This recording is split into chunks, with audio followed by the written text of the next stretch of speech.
Good morning everyone, followers and followers. Yung Black Shout Eagle. out sa mga nanonood dyan at sa mga lihim na nanonood dyan, lalo kay Dominador Upload. Good morning, kay Taklob. Ay, mag-ihaw ng umagahan natin. Native na manok, mahigit.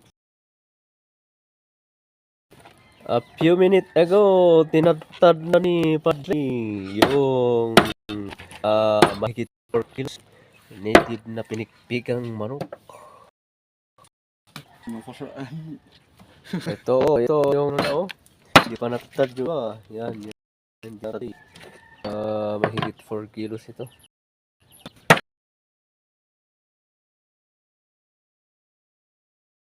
Good afternoon, Famalats. Ito na po yung manok na natin na kanina na pinikpikan. Inadubo na lang namin kasi medyo matigas. Tagal na rin, ilang oras na rin pinalambutan sa pressure cooker.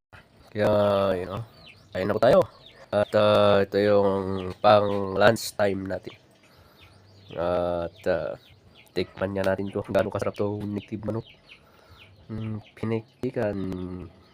Mga paborito namin mga kaigurutan. Yes, let's go!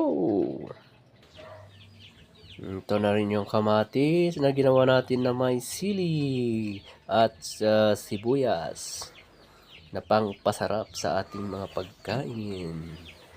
Na kung wala ito ay hindi magagawa yung pagkain natin, na hindi masarap yung kain ko pag wala ito pa. Siguro nasanay lang kami sa ganito, kaya ganito lang kami kumain.